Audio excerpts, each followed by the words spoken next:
الحمدللہ رب العالمین، الصلاۃ والسلام علی من کان نبیا وآدم بین الماء والطین۔ قال اللہ تبارک و تعالی فی القرآن المجید: محمد رسول اللہ والذین معہ اشداء علی الکفار رحماء بینہم تراہم رکعا سجدا صدق اللہ العظیم۔ وقال اللہ تبارک و تعالی فی شان حبیبہ: ان اللہ و ملائکتہ یصلون علی النبی یا ایھا الذین آمنوا صلوا علیہ وسلموا تسلیما۔ اللہم صل علی سیدنا و مولانا محمد وعلی آلہ واصحابہ اجمعین۔ مولایا صلی وسلم دائما ابدا علی حبیبک خیر الخلق کلہم، هو الحبیب الذی ترجی شفاعتہ لکل حول من الاحوال مقتحم، فاق النبیین فی خلق وفی خلق ولم یدانوہ فی علم ولا کرم، ثم الرضا عن ابی بکر وعن عمر وعن علی وعن عثمان ذی القرن۔ مولایا صلی وسلم دائما ابدا علی حبیبک خیر الخلق کلہم۔ حمد و صلات کے بعد سامعین محترم، عزیز اقارب، دوستوں، بزرگوں، السلام علیکم ورحمۃ اللہ وبرکاتہ۔ اللہ تعالیٰ اپنی لارب اور معتبر کتاب قرآن مجید فرقان حمید میں ارشاد فرماتا ہے: محمد رسول اللہ، محمد صلی اللہ علیہ وآلہ وسلم اللہ تعالیٰ کے رسول ہیں۔ والذین معہ اشداء علی الکفار، اور وہ لوگ جو آپ کے ساتھی ہیں، آپ کی صحبت اختیار کرنے والے ہیں۔ اشداء علی الکفار، وہ کافروں پر بہت ہی سخت ہیں۔ رحماء بینہم، آپس میں ان کے تعلقات نہایت ہی رحم دل ہیں، آپس میں ایک دوسرے پر نہایت ہی رحم دل ہے، مہربان ہے، کافروں پر نہایت ہی سخت ہیں۔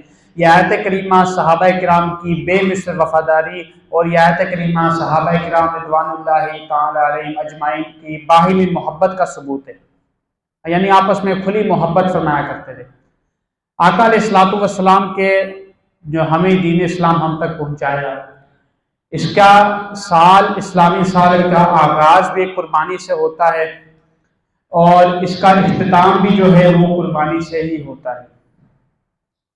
نبی کریم صلی اللہ علیہ وآلہ وسلم کے جو اسلامی سال کا آغاز ہے تو اس کی قربانی سیدنا عمر فاروق رضی اللہ تعالیٰ عنہ، امام حسین رضی اللہ تعالیٰ عنہ شخصیات جو ہیں وہ اپنے خون سے ادا کرتے ہیں، اور جب یہ اسلامی سال اختتام ہوتا ہے، ختم ہو جاتا ہے، تو اس کی عظیم الشان قربانی سیدنا عثمان غنی رضی اللہ تعالیٰ عنہ اپنے لہو سے جو ہے وہ ادا کرتے ہیں۔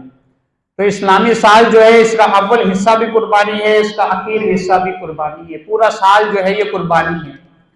تو سیدنا عثمان غنی رضی اللہ تعالیٰ عنہ یہ دین اسلام میں خلفائے راشدین میں تیسرے نمبر پر ہیں، اور نبی کریم صلی اللہ علیہ وآلہ وسلم کے داماد ہیں، اور بے مثل داماد ہیں۔ کوئی عام داماد نہیں، بے مثل داماد ہیں۔ وہ کیسے بے مثل داماد ہیں؟ وہ بے مثل داماد اس اعتبار سے ہیں کہ روئے زمین پر حضرت آدم علیہ السلام سے لے کر بعد کے جتنے بزرگ اور جتنے شخصیات اس دنیا میں جلوہ گر ہوئے، ان میں سے سیدنا عثمان غنی رضی اللہ تعالیٰ عنہ کی یہ ذات مبارکہ ہے، شان مبارکہ ہے کہ صرف آپ کے نکاح میں کسی نبی کی 2 شہزادیاں آئیں، یک کے بعد دیگرے، ایک کے بعد ایک، آپ ہی کے نکاح میں نبی صلی اللہ علیہ وآلہ وسلم کی 2 شہزادیاں آئیں۔ اب اس بات کو آدم علیہ السلام سے لے کر آپ روئے زمین کے جتنے بعد والے شخص آئے ہیں ان پر پرکھ لیں تو یہ عثمان غنی کی شان یہ ہے کہ آپ کے نکاح میں حضرت آقا علیہ السلام کو مطلقاً کسی نبی کی حضور کی جو ہے وہ 2 شہزادیاں ہیں، یک کے بعد دیگرے۔ یہ سیدنا عثمان غنی رضی اللہ تعالیٰ عنہ کی ایک بہت بڑی جو ہے ایک شان ہے۔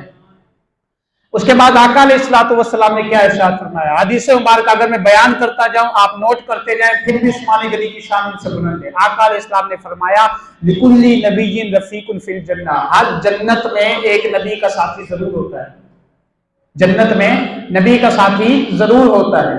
حضور صلی اللہ علیہ وسلم فرما رہے ہیں وَرَفِيقِي فِيهَا عثمان، اور جنت میں میرا ساتھی جو ہے وہ عثمان ہے۔ یعنی ہر نبی کا جنت میں ایک ساتھی، ایک خیر خواہ ہر نبی کا ہوتا ہے جس کے ساتھ وہ نبی جنت میں جس کی رفاقت انہیں نصیب ہوتی ہے ایک ساتھی کو۔ تو حضور فرما رہے ہیں وَرَفِيقِي فِيهَا، میرا جو جنت میں ساتھی ہوگا وہ عثمان بن عفان ہوگا۔ یہ سیدنا عثمان غنی رضی اللہ تعالیٰ عنہ کو 18 ذی الحج سال کے اختتام کے اندر آپ کو جو ہے بے دردی سے شہید کیا گیا، مظلوماً شہید کیا گیا، اور یہ مظلومیت حضرت عثمان غنی رضی اللہ تعالیٰ عنہ کی حدیث مبارکہ سے ثابت ہے۔ آقا علیہ الصلوۃ والسلام نے ارشاد فرمایا تھا، ایک صحابی کو فرمایا تھا کہ ایک دن ایسا آئے گا کہ فتنے زمین میں سے سینگ کی طرح نکلیں گے، جیسے گائے کے سینگ ہوتے ہیں ایسے زمین سے فتنے نکلیں گے، تو اس وقت یہ شخص جو ہے وہ حق پر ہوگا۔ عثمان غنی چادر اوڑھ کر جا رہے تھے، صحابہ موجود ہیں، آقا علیہ السلام نے فرمایا کہ ایک دن ایسا آئے گا فتنے زمین سے سینگوں کی صورت میں نمودار ہوں گے، جیسے سینگ ہوتے ہیں گائے کے سینگ ہوتے ہیں ایسے فتنے نمودار ہوں گے۔ اس وقت یہ شخص جو چادر اوڑھ کر جا رہا ہے خدا کی قسم یہ حق پر ہوگا۔ عبداللہ ابن عمر حضرت عمر فاروق کے صاحبزادے ہیں، فرماتے ہیں میں جلدی سے اٹھا، میں نے اس شخص کا چہرہ پکڑ کر چادر اتاری اور فرمایا حضور یہ حق پر ہوگا؟ حضور نے فرمایا ہاں یہ حق پر ہوگا۔ عبداللہ فرماتے ہیں میں نے جب چادر اتاری تو دیکھا ہوا عثمان تھے۔ عثمان غنی رضی اللہ تعالیٰ عنہ کو بے دردی سے شہید کیا گیا 18 ذی الحج کے اندر۔ یہ تو آج ایک امت میں المیہ پیدا ہو چکا ہے، یہ ایک دھاندلی پیدا ہو چکی ہے کہ حضرت عمر فاروق رضی اللہ تعالیٰ عنہ کا جب یوم وفات آتا ہے، جب انہیں شہید کیا گیا، تو ہم اہل سنت کے علاوہ دیگر جو لوگ ہیں وہ نہیں مناتے، کیوں؟ اس لیے کہ ایک ذاتی بغض پیدا ہو چکا ہے، ایک ذاتی جو ہے عداوت و نفرت پیدا ہو چکی ہے۔ اس سے پہلے اگر آپ دیکھیں 18 ذی الحج کو عثمان غنی رضی اللہ تعالیٰ عنہ کا یوم شہادت آتا ہے، ہم لوگ جو ہے دوسرے لوگ نہیں مناتے ہیں، کیوں؟ اس لیے کہ ان سے عثمان غنی سے ایک ذاتی رنجش اور بغض ہے۔ صرف دین اسلام میں ان لوگوں نے یہ ٹھانا ہوا ہے کہ جو یوم شہادت منانا ہے وہ امام حسین کا، حالانکہ ایسی بات نہیں۔ اگر دیکھا جائے آپ لوگ اگر تاریخ کے اوراق پلٹ کر دیکھیں تو آپ کو پتہ چلے گا امام حسین سے جو واقعہ کربلا پیش آیا تھا اس سے زیادہ دردناک واقعہ سیدنا عثمان غنی کے ساتھ پیش آیا۔ اگر کوئی شخص تاریخ کو اٹھا کر دیکھے، اسے تاریخ سے اچھی خاصی واقفیت ہو، اسے تاریخ کا اچھا خاصا علم ہو، اسے پتہ چلے گا کہ واقعہ کربلا سے دردناک زیادہ واقعہ وہ سیدنا عثمان غنی کے ساتھ پیش آیا۔ کس اعتبار سے؟ سیدنا عثمان غنی رضی اللہ تعالیٰ عنہ کے پاس مکمل فوج تھی، مکمل فوج تھی۔ صحابہ کرام نے سیدنا عثمان غنی کو فرمایا حضور آپ باہر نکلیں، آپ کے ساتھ لاکھوں مسلمان ہیں، جو لوگ آپ کو شہید کرنے آئے ہیں، اگر آپ نے ان کا مقابلہ کیا ان کو کاٹ کر رکھ دیا جائے گا۔ اتنی فوج کے باوجود سیدنا عثمان غنی کیا فرما رہے ہیں کہ میں مدینہ کے اندر شہر رسول کے اندر مسلمانوں کا خون نہیں بہانا چاہتا۔ عثمان غنی رضی اللہ تعالیٰ عنہ کے پاس اتنی فوج ہونے کے باوجود پھر بھی مقابلہ نہیں کر رہے۔ جب مقابلہ نہیں کر رہے صرف اس لیے کہ یہ حرمت رسول ہے، یہ مدینہ رسول ہے، اس کے اندر مقابلہ کر کے مسلمانوں کا خون بہانا درست نہیں، تو سیدنا عثمان غنی رضی اللہ تعالیٰ عنہ نے مقابلہ نہیں کیا۔ اس کے برعکس آپ دیکھ لیں سیدنا امام حسین نے مقابلہ بھی کیا، یزیدیوں کی فوجوں کو سینکڑوں کے سینکڑوں کاٹ کے رکھ دیے، لیکن سیدنا عثمان غنی نے تلوار بھی میان سے باہر نہیں نکالی، صرف اس لیے کہ امت محمدیہ کا خون جو ہے نہ بہایا جائے، پہلی بات۔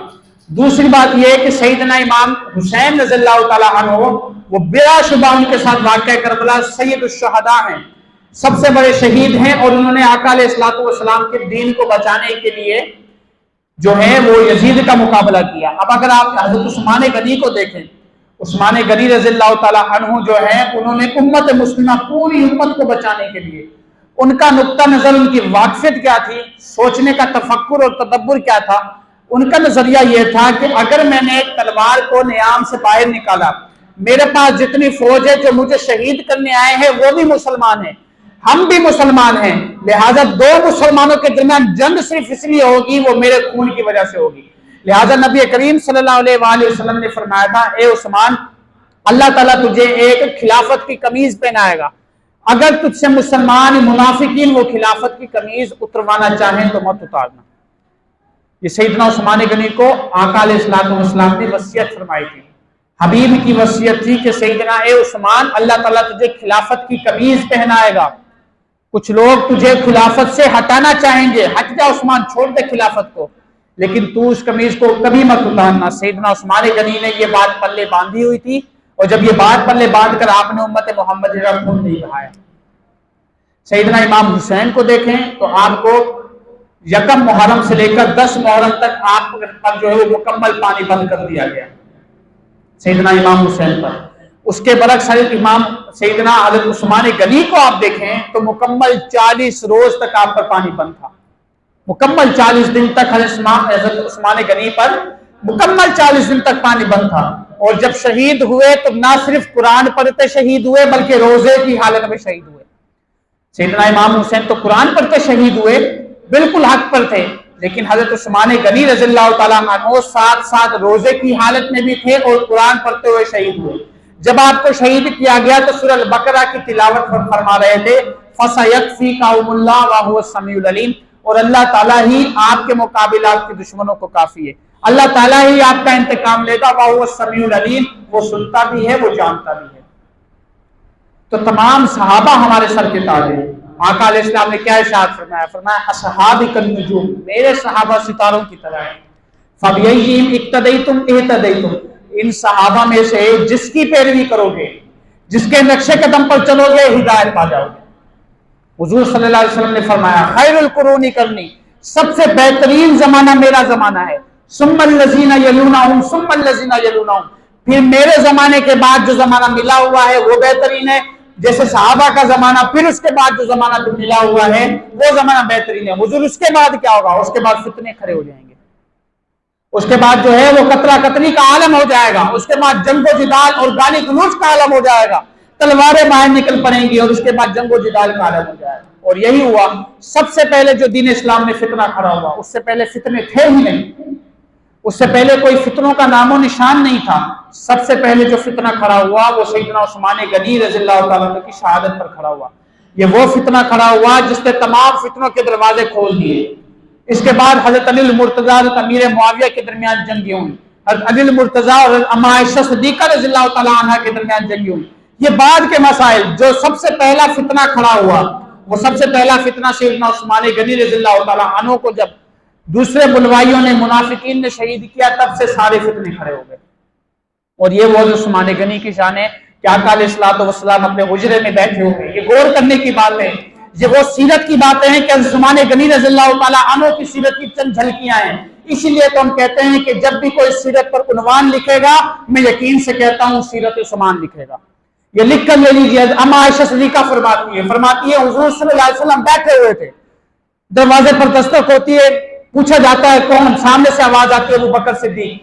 جب مزے کی بات یہ حضور بیٹھے ہوئے تھے، حضور کی کمر مبارک سے، پنڈلی مبارک سے تھوڑا سا کپڑا ہٹا ہوا تھا، کمر مبارک سے تھوڑا سا کپڑا ہٹا ہوا تھا، دروازے پہ دستک ہوتی ہے، پوچھا جاتا ہے کون، آواز آتی ہے ابو بکر، بلایا جاتا ہے، ابو بکر صدیق تشریف لاتے ہیں۔ آقا علیہ الصلوۃ والسلام اپنی حالت تبدیل نہیں فرماتے، ویسے ہی لیٹے ہوئے ہیں اور کمر پر سے تھوڑا سا کپڑا ہٹا ہوا ہے، کمر پر سے تھوڑا سا کپڑا ہٹا ہوا ہے۔ ابو بکر صدیق آتے ہیں، گفتگو میں شروع ہو جاتی ہے، کچیری لگ جاتی ہے، آقا علیہ الصلوۃ والسلام سے راز و نیاز کی باتیں ہوتی ہیں، تھوڑی دیر گزرتی ہے، عمر فاروق رضی اللہ تعالیٰ عنہ آتے ہیں، دروازہ کھٹکھٹاتے ہیں، پوچھا جاتا ہے کون، سامنے سے آواز آتی ہے عمر فاروق رضی اللہ تعالیٰ عنہ، دروازہ کھلتا ہے، گفتگو شروع ہو جاتی ہے، ان کے درمیان گفتگو چل جاتی ہے۔ آقا علیہ السلام اپنی جگہ اپنی حالت تبدیل نہیں فرماتے، ویسے ہی بیٹھے ہوئے ہیں، جیسے ابو بکر صدیق آئے تو بیٹھے ہوئے تھے، عمر فاروق آئے تو بیٹھے ہوئے تھے، ویسے ہی بیٹھے ہوئے ہیں۔ تیسری دفعہ دروازے پہ دستک ہوتی ہے تو سامنے سے آواز آتی ہے عثمان غنی۔ آقا علیہ الصلوۃ والسلام سیدھے ہوتے ہیں، اپنے کپڑے ٹھیک کرتے ہیں، کھڑے ہوتے ہیں، پھر سامنے والے دروازے کو کہتے ہیں اے عثمان اندر آ جاؤ۔ حضرت عثمان اندر آتے ہیں، گفتگو ختم ہوتی ہے، سارے چلے جاتے ہیں۔ اما عائشہ صدیقہ فرماتی ہیں، یہ ام المومنین اما عائشہ صدیقہ فرما رہی ہیں جن کے بستر پر ہمیں قرآن ملتا ہے، قرآن بھی حضرت جبرائیل علیہ السلام لے کر آتے ہیں تو اما عائشہ صدیقہ کے بستر پر لے کر آتے ہیں۔